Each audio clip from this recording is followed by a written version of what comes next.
Olá, sejam todos bem-vindos a mais um vídeo do canal Hugo de São Vitor, né? Eu sou o Felipe, esse é o nosso Instituto Talks, eu estou aqui com o maestro, regente de coro, André Delair. Muito obrigado, maestro André, por participar, né? E hoje nós temos aqui, então, hoje nós vamos falar sobre música, nós temos o tema da música, né? E a música, ela é uma das 7 artes liberais, é uma das artes liberais do quadrivium, tá?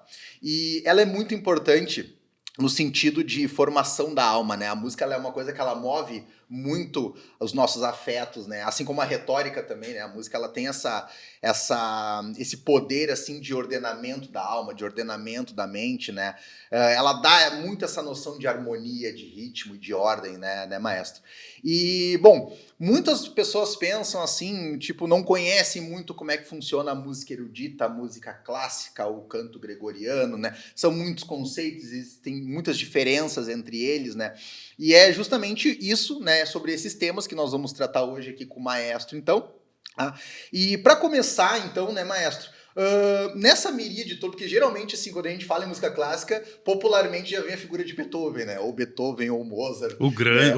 Os grandes mestres. Os grandes mestres, como sempre, né? Que já foram, inclusive, até discos, né, dos grandes mestres, já foram até fascículos da Abril, antigamente, que tinha, né? Que vinha pelo correio, assim, né? Mas assim, para quem nunca ouviu falar muito, né, de música clássica, de música... O que é cada coisa, né? Vamos começar a definir os conceitos, né? O que é música clássica, o que é canto gregoriano, o que é canto coral, né? O que é um soprano, o que é um tenor, qual é a diferença de uma orquestra para um coral, entendeu? Como é que tu responderia essas perguntas assim? Muitas janelas. Primeiro, obrigado pelo Perfeito. convite, Felipe. É um instituto que eu tenho o maior carinho, enfim, a gente já colabora há quantos anos. Carinho pelo Instituto e pelas pessoas que estão aqui, né? Então é um prazer enorme estar aqui e tentar responder algumas dessas perguntas que tu abriste muitas janelas, Perfeito. né? Bom, falando de Beethoven, né? O grande compositor romântico, né? Alemão, mas um representante musical, né? Do universo, né? Do mundo inteiro. Para ter ideia, a importância de Beethoven, né? Primeiro, eu diria que não propriamente musical para os mais antigos como eu, mas todo mundo tem referência, porque né, as pessoas têm cultura e têm acesso. O disco de vinil, para ter ideia, ele é o tempo da Nona Sinfonia de Beethoven. Legal. Então, assim, ele é realmente um divisor de águas. Ele pertence a um período chamado romantismo. Então, eu penso que é bom a gente pensar assim, a música clássica. Clássica porque a gente chama, por exemplo, a obra do Machado de Assis um clássico da literatura brasileira. O que mais que pode ser? Vidas Secas... enfim, né? Dostoiévski, os irmãos Karamazov, enfim, a gente chama de clássico, né? Sei lá, o Café no Ponto, clássico, né? Aquele que está nos conformes, dentro dos padrões. Mas na música erudita, olha que eu já estou usando o termo erudito aqui. O período clássico é o período que sucede ao barroco. Então, em linhas gerais, nós temos a Idade Média, que tem uma produção musical, embora muito pouco registrada, da música popular e da música profana, ou seja, aquela música que não é a música sacra. Sim. Então, o que predominou, até pela erudição dos monges, né, das pessoas de mosteiro, pessoas enfim, que preservaram toda a cultura. E é muito perigoso também a gente falar da Idade Média como se fosse um bloco único, né? Então, ali, grosso modo, nós temos 1000 anos de cultura, né? Latente, de cultura, de grande produção cultural, e daí eu não estou falando só na música, né, na arquitetura e principalmente na literatura, né, na produção literária, mas também nas traduções, etc., né? Então, iconografia, lógico que muito voltado, a gente está falando de algo centrado na Europa, né? Mas também com influência dos árabes. Enfim, não é o foco da nossa conversa.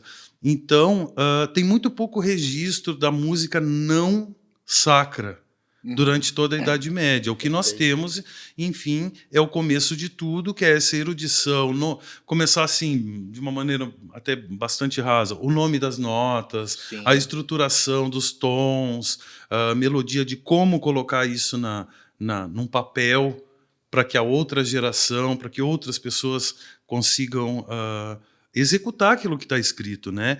E, mormente, o canto gregoriano está digamos, no pedestal, né, da produção, a produção musical medieval. Ele foi muito registrado, tu diz assim. Ele foi todo registrado. E aí passível de ser ensinado, de ser praticado. Exatamente, né? de ser praticado. Inclusive, nós temos agora assim, a maneira de registro, né, de edição de partituras, chamada edição vaticana, que são aquelas notinhas quadradas. Sim. Mas existe a notação semiológica, que dá inclusive uma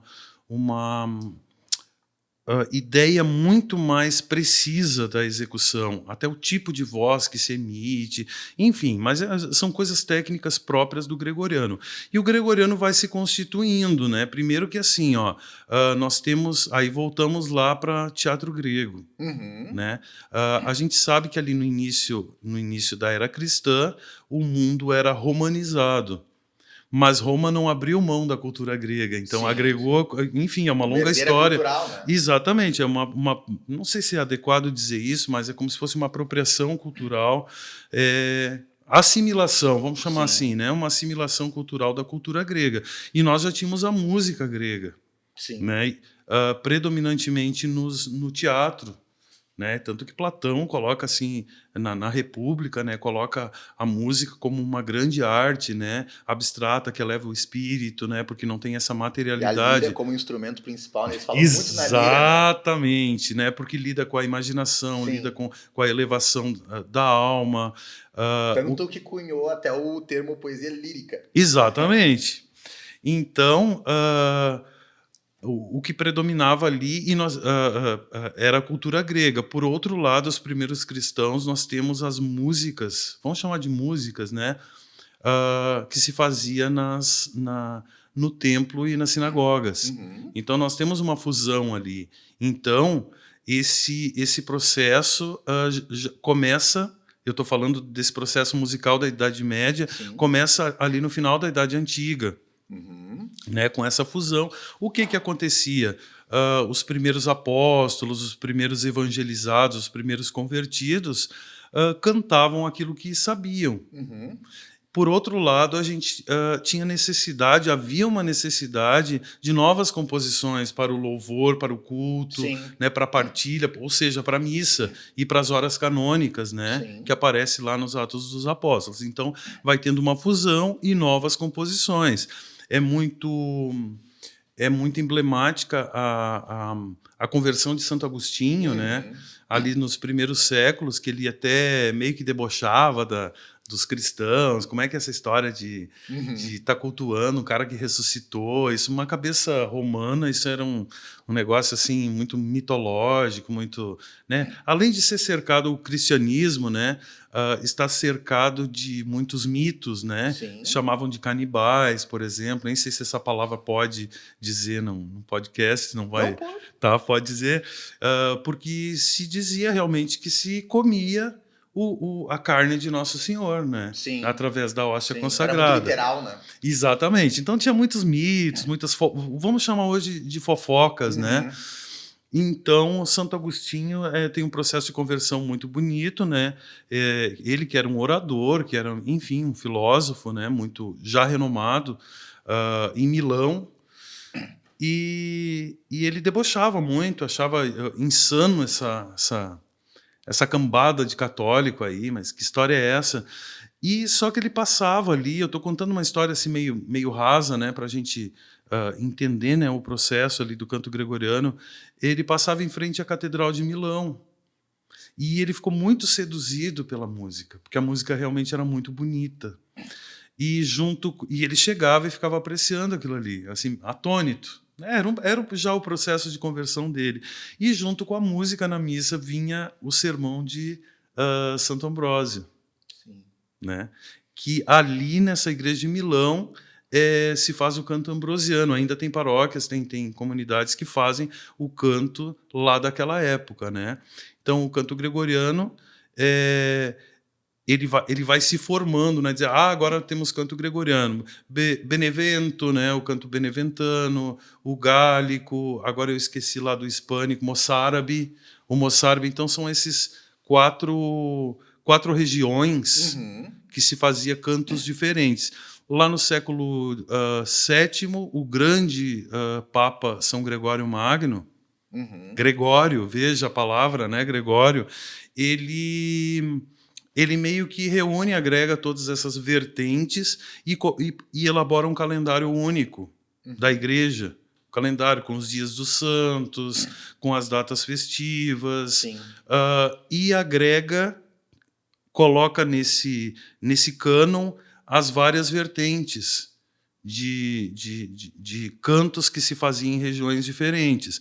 Não existia internet, não existia um poder papal que mandava nem nas fórmulas da missa. Sim. A missa, grosso modo, é a mesma, né, em toda a história, né, com as partes de pedido de perdão, de glória, depois das leituras, da salmodia, leitura do Antigo Testamento, leitura do Novo das cartas, enfim, né, as cartas de Paulo, as cartas católicas, enfim, e sobretudo o Evangelho, né, Sim. e o sermão. E depois a consagração e distribuição.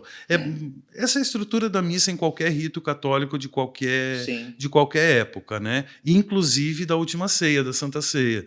Né? O miserere, o Salmo 50, o pedido de perdão, o louvor. Bom, leitura do Evangelho, o Evangelho estava acontecendo naquele momento, né? Então, mas, enfim, grosso modo, é mais ou menos isso.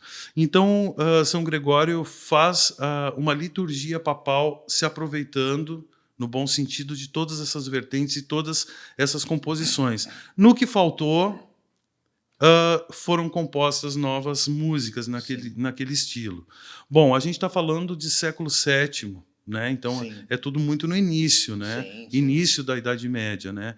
Com o tempo, vai havendo necessidades de liturgia das horas, das missas, novas datas que os próprios papas vão colocando, festa lá de uma nova santa, vamos celebrar, sei lá, Ascensão, talvez, enfim, já existia a festa da Ascensão, mas então temos que criar composição para isso.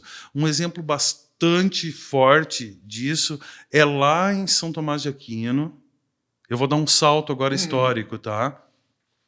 De 600 anos, mais ou menos. O Papa Urbano IV, se a memória não me falhar, institui a festa de Corpus Christi, que é a festa da Eucaristia, coisa que não havia. Não havia precedente nisso. Então ele pega e faz o pedido a 2 teólogos, que é São Boaventura, franciscano, e São Tomás de Aquino, dominicano, né? Para compor a nova liturgia.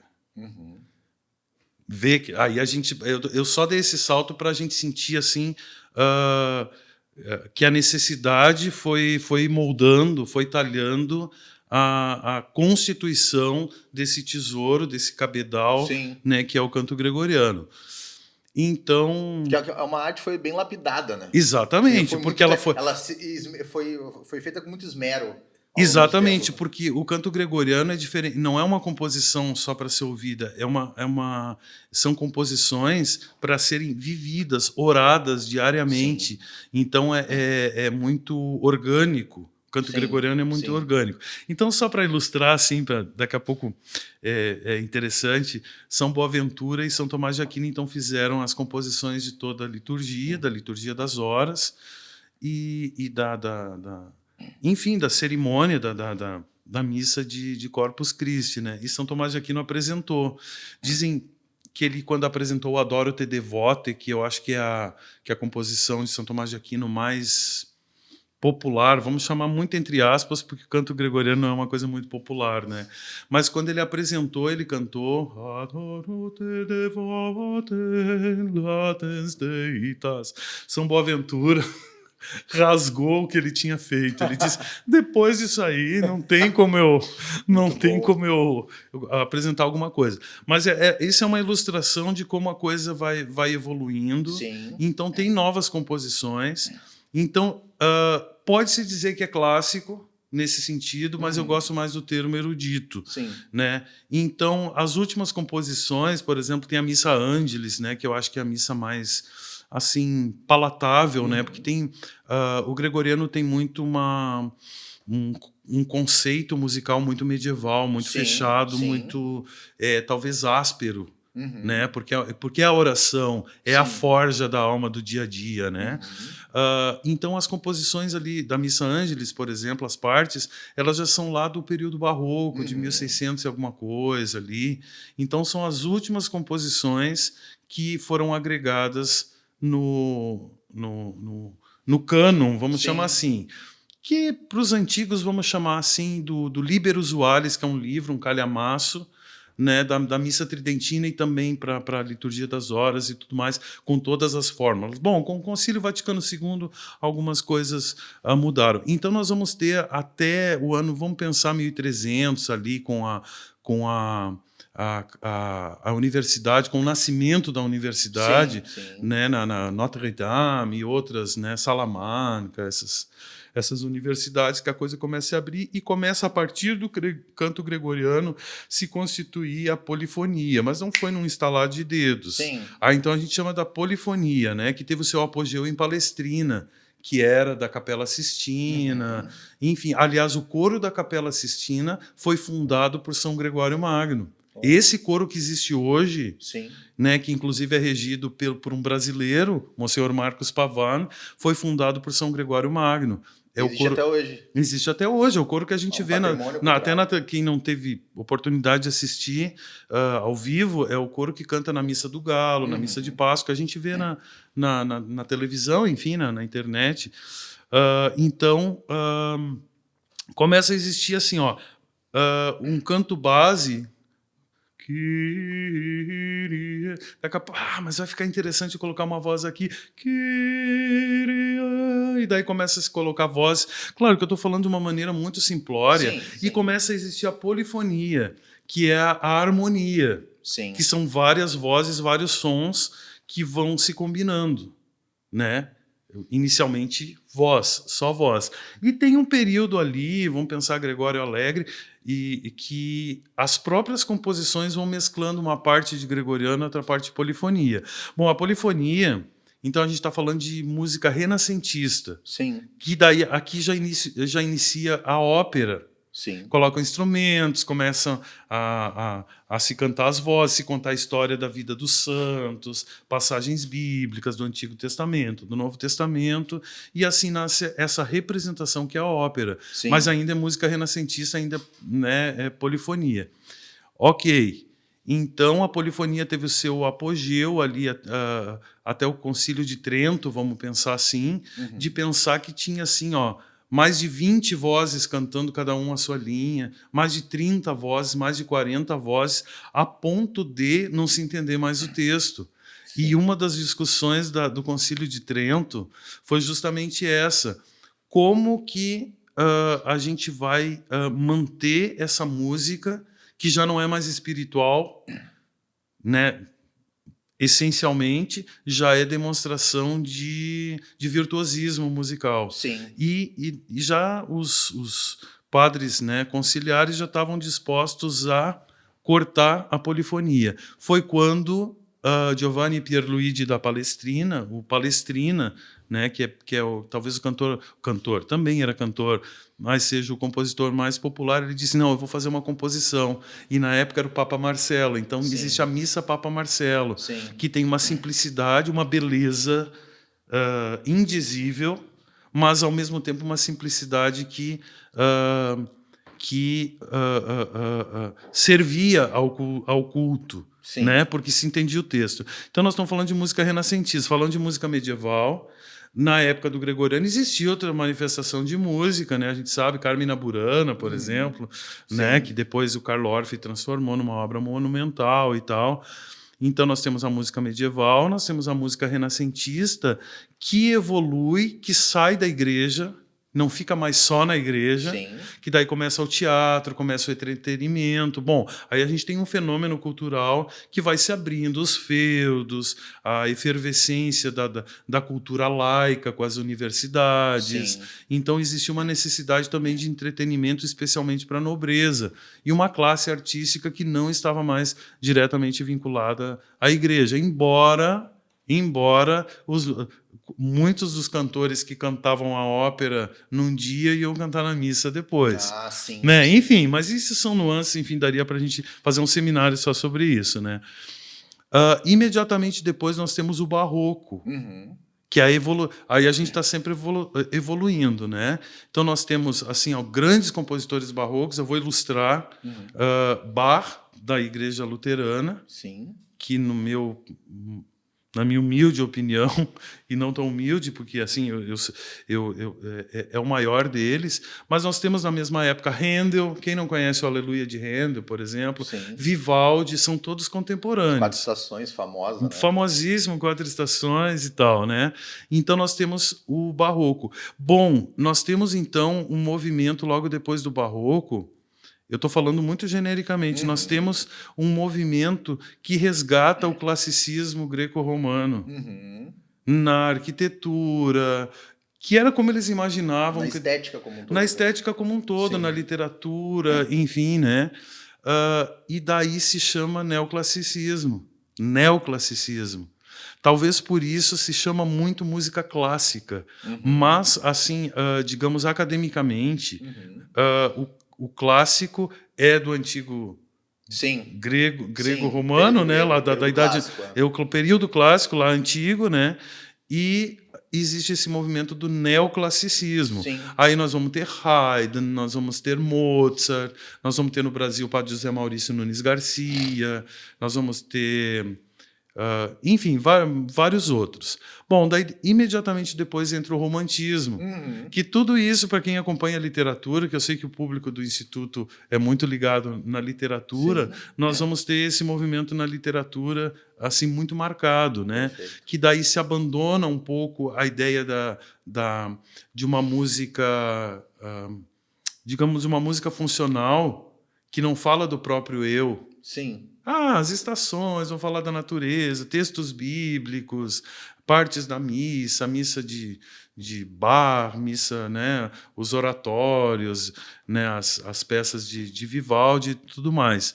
Bom, com o movimento do Aufklärung, né, do iluminismo, né, se começa a colocar o seu próprio sentimento nas composições. E Mozart é quem faz essa transição, né? Vamos pensar num grande, assim, Mozart. Sim. Claro que não foi ele sozinho. Ele é do período neoclássico, Sim. então, vamos chamar de período clássico, mas na evolução das composições dele, ele já começa a colocar os próprios sentimentos ali. Sim. Então, assim, a gente vê, por exemplo, no Dom Giovanni, a presença do comendador está muito ligado à impressão que ele tinha do pai dele. Sim, sim. Coisas do tipo, né? Tem pouco da marca do compositor. Assim, Exato. Não apenas reproduzindo o que veio antes, mas colocando um pouco dele Exato. E Beethoven, né, que tu falaste de Beethoven, ele inicia muito classiquinho, muito assim semelhante àquilo ali a Mozart e tudo mais, e a coisa vai evoluindo. Tanto que depois é tudo o sentimento dele. É tudo as impressões dele sobre as coisas, Sim. o sentimento dele perante as dores da própria vida, a surdez, a solidão, enfim, é muito interessante. Então, bom, daí depois do romantismo, claro que a gente vai ter assim a ópera, nós vamos ter todos os compositores, daí, né? Todos os compositores que eu estou falando fizeram música sacra também, embora muito no seu estilo sinfônico e operístico, não tão espiritual quanto o canto gregoriano, mas ainda compuseram bastante música sacra, mesmo não sendo ligada à igreja. Por exemplo, Vivaldi era padre. Bach era luterano, então serviam a igreja. Mas Vivaldi compôs, sei lá, acho que umas 70 e tantas óperas. Bach era fã de Vivaldi. Sim. Então tem uma coisa de interlocução aí. Sim. Bom, daí depois nós temos o romantismo. Bom, mas daí nós vamos ter depois Mahler, Brahms, né? Que daí é o apogeu disso, né? Da música sinfônica. E daí na ópera nós vamos ter ali do romantismo. Na ópera tem uma outra classificação que a gente chama do bel canto e tal, né? Mas daí nós vamos ter Puccini, Wagner, sim, esses grandes compositores para grandes orquestras, porque os teatros também começaram desde lá desse desvencilhamento, não sei se existe essa palavra, mas quando existe essa separação digamos, da música sacra e da música profana, a música profana precisava de espaços, de salas. Sim. Até, inclusive, tu falou em música sacra, uma das grandes obras do Richard Wagner, The Ring des Nibelungen, né? Que é uma ópera... Até tinha uma propaganda que passava um tempo atrás, com curiosidades históricas, que dizia que no lançamento dessa ópera lá em Viena, estavam Nietzsche e Dom Pedro II. Sim, por pouco essa ópera não estreia no Brasil, porque eles estavam enfrentando problemas lá. Então é uma época assim que a ópera está muito ligada, e também a música sinfônica, a música de câmara, muito ligada aos movimentos intelectuais todos, né? Então a gente vai ver a presença de Nietzsche durante muito tempo na música de Wagner, como a gente vai ver, por exemplo, em Vivaldi. Vou pegar Vivaldi, já que eu toquei aqui no assunto, os temas clássicos, né? Da mitologia grega. Sim. Então, é um tipo de arte que vai se fundindo, né? Mas só para concluir aquela ideia, à medida que a necessidade de público vai crescendo, os teatros também vão crescendo e as orquestras também vão crescendo.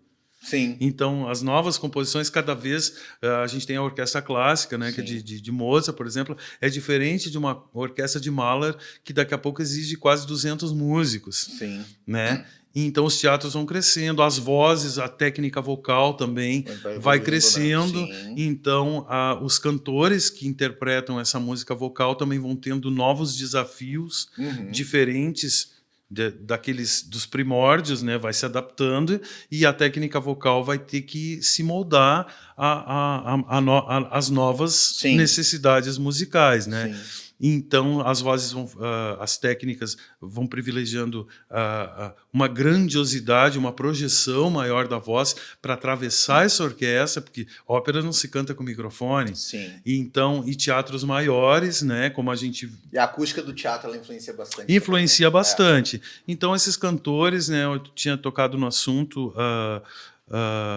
quem são esses cantores? Bom, do canto gregoriano são basicamente lá, voltando, né, rebobinando, né, são basicamente homens, né, monges, né, predominantemente. Mas já na música polifônica já tem a presença dos meninos cantores, né, porque durante muito tempo, né, até relativamente pouco tempo, um século atrás, ou talvez dois, menos de dois, mulher não cantava na igreja. Então as vozes mais agudas eram feitas ou por falsetistas, né, ou por castrados, que isso é um outro capítulo que a gente poderia, mas eu só vou falar uma frasezinha. Durante o período barroco, especialmente na Itália, os meninos que tinham especial treinamento, mas também especial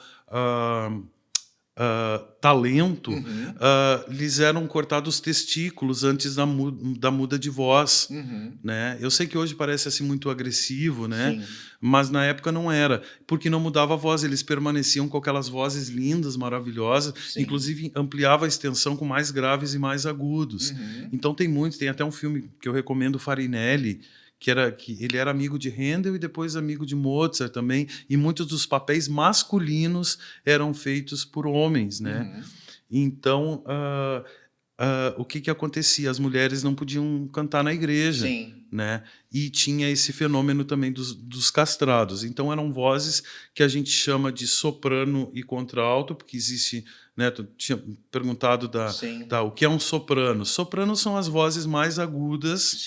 Aquela, vamos pensar na área da Rainha da Noite, É um exemplo, só um exemplo, mas tem tantas outras, né? Pá, pá, pá, pá, pá, pá, pá, pá, aquela voz aguda, né? Sim. Isso é a voz de soprano, que é uma peculiaridade também dos meninos e meninas antes da muda de voz. E sim, menina também troca de voz, Sim. né, ali na adolescência, mas é mais sutil, né? Sim, sim. Não se percebe tanto. O menino, sim, engrossa a voz, né? Sim.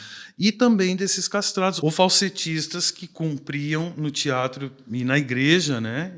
E não é tão surpreendente, porque na época de Shakespeare, por exemplo, as mulheres não atuavam. Sim. A Julieta era um menino, era um homem.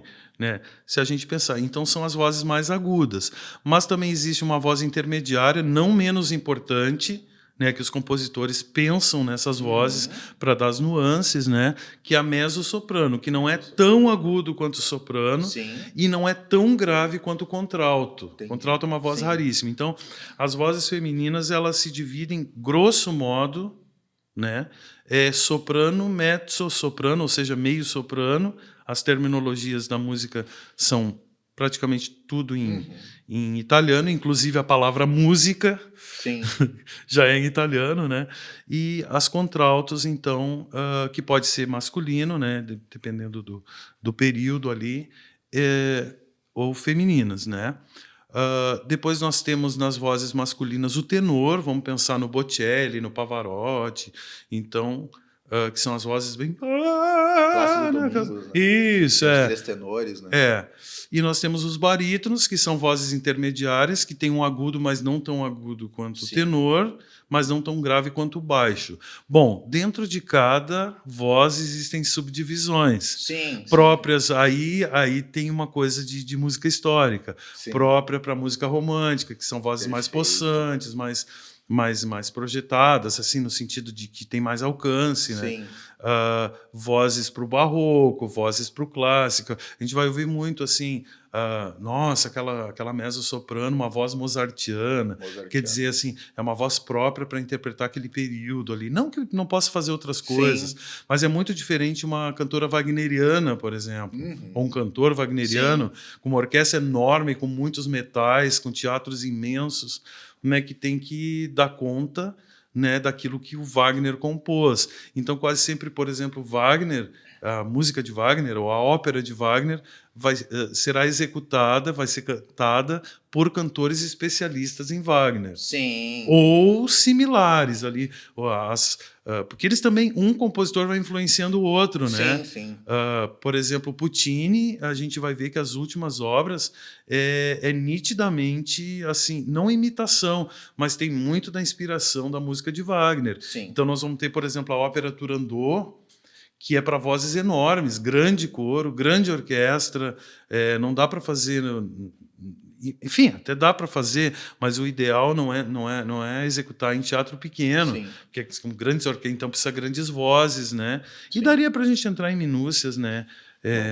Do que cada voz pode cantar ou pode fazer. Não é tão simplório assim, né? Porque no imaginário popular, tipo, é meio que quase que tudo a mesma coisa, mas não é, tem muitas subdivisões, assim, Nossa, tipo de voz, muito. Coisa do tipo, né? Sim. E até, André, tu falou da questão do teatro grego, e aí eu lembrei que, tipo assim, é muito característico na tragédia grega o coro, né? Então o coro, ele é justamente aquilo que dá meio que o tom do humor da cena, digamos assim, né? E a gente percebe que do coro das tragédias gregas, digamos assim, para o coral, né, que acabou se desenvolvendo, como tu mesmo é um regênio, tem uma diferença ali entre uma coisa e outra, mas o que fica é, tipo assim, aquela sinergia positiva que o coro tem, né? Então, tipo assim, ó, quando o coro ele canta, quando o coro ele fala, né, quando ele dá aquele tom, ele é muito mais... A sinergia positiva, ele é muito mais do que a soma das partes, né? Ele tem uma força de espírito para dar o tom da cena muito boa, né?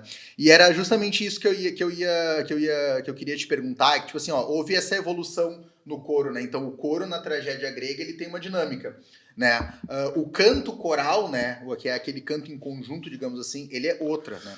E quando falando assim em questão de regência, tá? até como tu já regeu tanto a orquestra como o coro, quais são as principais, assim, semelhanças, né, as principais semelhanças e diferenças que tu vê na regência de uma orquestra e na regência de um coro, por exemplo?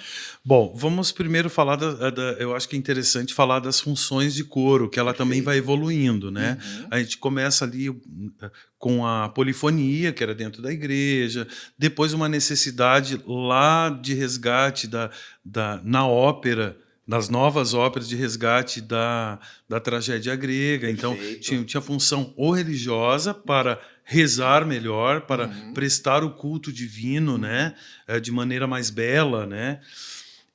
Mas na ópera ele tem uma função dramática, Perfeito. né? Então, mas também tem o coro pode ter uma função lúdica. O Uhum. próprio Palestrina compôs enfim, enfim, num período que ele se ausentou lá do Vaticano, lá Uhum. da Capela Sistina. Ele era regente do coro da Capela Sistina e era casado. Só para dizer por que ele se afastou, né? Ele era casado e o novo Papa não permitia Uhum. homens casados lá. Então ele volta para Palestrina, Giovanni Pierluigi da Palestrina. Ele volta viúvo e desempregado, né? Então ele compõe vários madrigais ali, só como exemplo, né? Vários madrigais, que é um estilo vocal, né? A 4 vozes, no caso dele, e para cortejar uma pretendente. Parece que deu certo as coisas. Parece que deram certo. Aí trocou o Papa, depois chamaram ele de volta, deu tudo certo. Então o coral tem muitas funções. Uhum. Função dramática, função religiosa, e no evoluir da história e o evoluir da música, ele vai adquirindo muito mais funcionalidade. Hoje nós temos coros profanos, de música popular Uhum. brasileira, música, Sim. enfim, de todos os estilos. O coro de ópera, que dependendo da ópera, o coro assume quase que um protagonismo, Sim. né? Então tem função, são os cortesãos, são os escravos, que têm voz, né? Vamos pensar no Vapenseiro. Vapenseiro, solari dorate. É um dos coros, né, mais famosos que tem, e justamente é uma composição de Verdi, da ópera Nabucco, que é Uhum. o rei Nabucodonosor, que tinha levado o povo cativo, o povo hebreu cativo, e esse coro é uma paráfrase de um salmo que agora eu não lembro o número, de um salmo da Bíblia mesmo, Sim. né?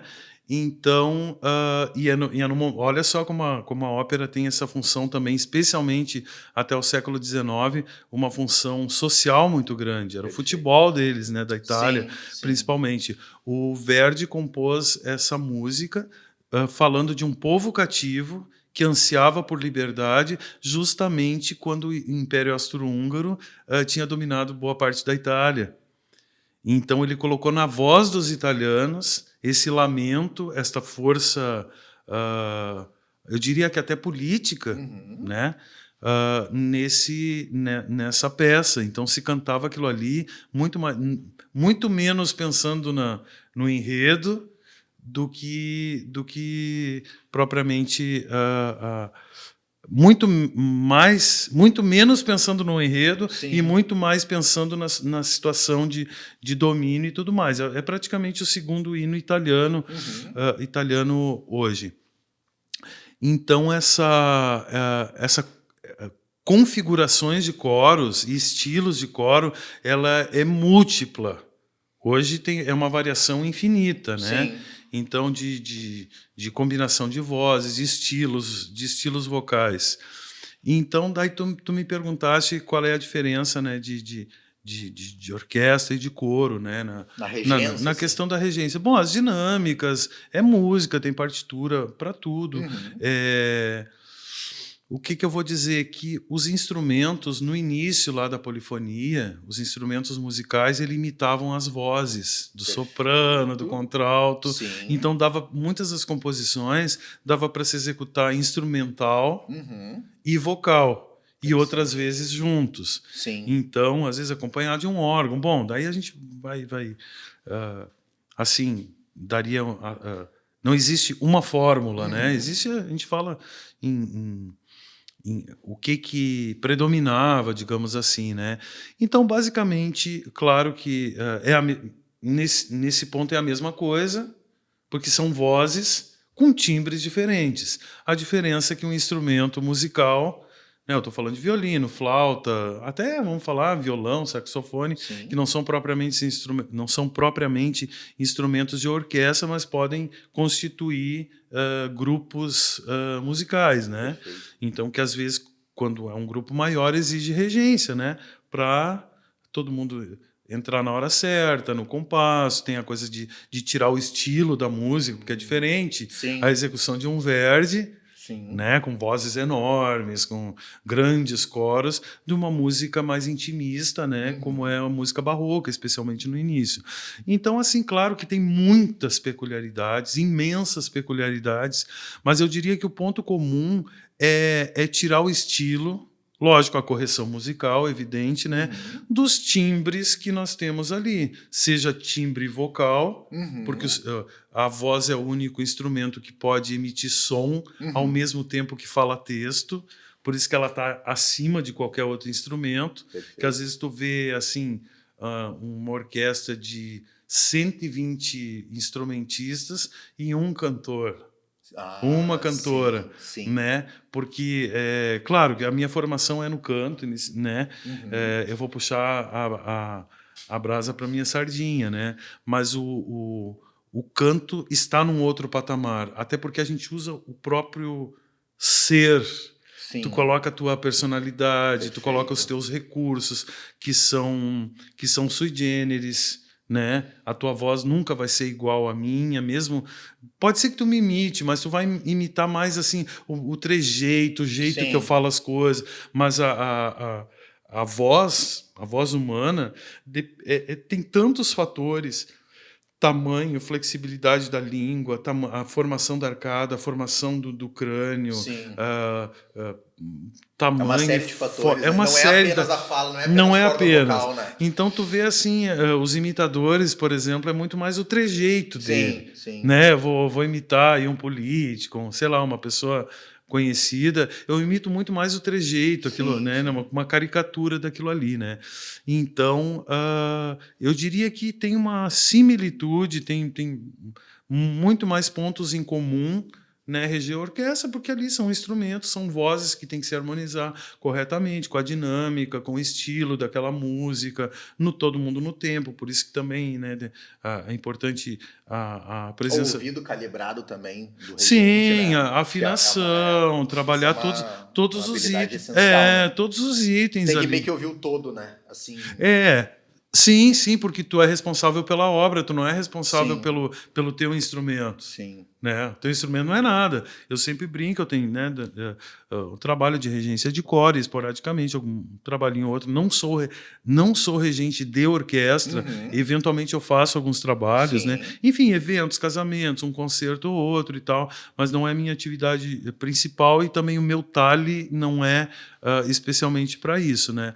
Mas, de qualquer forma, eu sempre digo que eu dependo de cada elemento, cada pessoa que está ali, cada instrumento, cada voz para sair a obra que a gente precisa. E não interessa se é uma orquestra grande, se é um coro grande, se é um coro de paróquia, se é um grupo de canto gregoriano, a gente depende de cada um ali, porque senão eu vou balançar os meus bracinhos para a parede e não vai sair nada, né? Porque não existe o elemento, o artista ali do outro lado, né? Bom, André, muito legal o papo, né? Eu queria ver contigo também agora, a gente já está se caminhando para o final, quais são os projetos que tu está trabalhando hoje, aonde que tu está trabalhando, dias e horários de alguém que tem interesse em entrar para um coral, em trabalhar contigo. Bom, eu trabalho bastante, tá? Vai parecer muita coisa, mas eu tenho o projeto Sacra Harmonia, Perfeito. né, que a gente faz dentro desse projeto, um projeto profissional, que a gente faz muitos eventos, esses casamentos elegantíssimos, chiques, grandiosos, né? É digamos que um segmento do mercado que eu me dedico. Legal. Então, normalmente com formação orquestral, Se não, claro, não necessariamente orquestra sinfônica, né? Mas um bom tanto de formação de orquestra, de coro profissional, de cantores e cantoras profissionais, Perfeito. né? Enfim, né? De música, basicamente música erudita, mas também uma outra coisa popular e tal, dependendo da necessidade. Então, e o projeto Sacra Harmonia, então, tem mais casamentos, eventos, né? E eventualmente a gente também faz alguns concertos, né? Então, por exemplo, no final do ano passado a gente fez o Glória de Vivaldi, o Glória Magnificat no único concerto, Glória Magnificat e concerto para 2 violinos, lestro harmônico. A gente fez, vamos repetir esse ano, ainda não tem data, mas aqui em Porto Alegre, a gente fez no interior. Agora, na semana da Páscoa, na Sexta-feira Santa, a gente vai fazer Oratório per la Settimana Santa, ou seja, oratório para a Semana Santa, ali na Basílica das Dores, às 5 da tarde. Vai ter lá no Instagram lá do Sacra Harmonia, vai ter divulgação. Então, é algo bem... É barroco, é algo bem específico da Semana Santa e tal. Enfim, aí depois tem a programação do ano. Isso é o André Sacra Harmonia. Fora isso, eu tenho os corais que eu rejo, né? Não necessariamente católicos, mas coral de música sacra. Eu me dedico bastante à música sacra. Assim, o meu histórico, enfim, o meu direcionamento de estudo é música sacra. Então, coros de paróquia, mas também cultural, que tem... eu rejo hoje o coral ítalo-brasileiro, né? Que é basicamente para cultivo... Na sociedade italiana, né? Aqui em Porto Alegre. E tem o grupo de canto gregoriano também, que eu fundei lá atrás, há 13 anos atrás. Agora estou meio que passando o cetro para um colega, o Alexandre Kreisman, né, que está regendo, que acontece aqui no Instituto Hugo de São Vitor, lá em cima, no andar de cima. Então, os ensaios são às quartas-feiras. Esse é um grupo masculino, basicamente para se cantar as missas, né? E... às quartas-feiras, das 19 às 21h30, dependendo da necessidade. Tu realiza audições também? Sim, daí a gente faz audições para isso, né? E os corais aqui de Porto Alegre, eu rejo coral de Portão, eu tenho um coral de igreja também em Novo Hamburgo, tenho o coral da Paróquia São Pedro, Igreja São Pedro, né? Um coral, enfim, que tem quase 100 anos e tal, eu sou muito honrado de estar ali. Voltei, na verdade, trabalhei alguns anos, daí depois fiquei um período afastado, e daí o ano passado a gente se acertou. Não teve briga, eu digo se acertou de eu voltar, né? Então tem assim várias frentes de trabalho, mas basicamente direcionado à música erudita, né? Nas suas diversas nuances. Dou aula numa escola, também canto coral. Show de bola. Bom, e para quem se interessa também, quem quer aprender mais sobre música, quem quer aprender sobre canto gregoriano, o Instituto Hugo de São Vitor também tem o nosso projeto, que é o Música Litúrgica Online, né, que tem inclusive algumas aulas com o professor André Delair, né? Então a gente fala sobre canto gregoriano, a gente tem também aprender a tocar instrumento como teclado e coisas do tipo, tá? André, muito obrigado pela participação. Eu que agradeço. Tá? Muito obrigado pelo papo, esclareceu bastante coisa. Eu ia dizer, espero que eu tenha esclarecido, não tenha complicado muito a cabeça das pessoas, porque é ótima a oportunidade assim, de a gente poder falar, porque às vezes a gente fica muito restrito, não restrito, mas só oferecendo a música. Sim. E eu acho que é bem importante, às vezes, a gente ter esse tipo de esclarecimento, elucida e dá algumas chaves. Hoje em dia, com a internet, é muito fácil. Então música barroca é diferente, então o que o gregoriano pode influenciar? No imaginário popular parece que é tudo a mesma coisa. É tudo a mesma coisa e não é. Exatamente. Beethoven e aquela... É como tu falar literatura. Literatura de Homero é completamente diferente da literatura do Milor Fernandes, vamos pegar assim 2 extremos, né? Do Paulo Coelho ou do Dostoiévski, enfim, né? Mas é tudo literatura, mas a gente tem que ter um mapa, né? Pelo menos para começar a entender. Dostoiévski, esse período aqui da literatura russa, aí tu já começa a ter um entendimento diferente, né? Mas legal, muito obrigado pelo convite. Eu que agradeço. Gostei muito. Muito obrigado, pessoal. Até a próxima.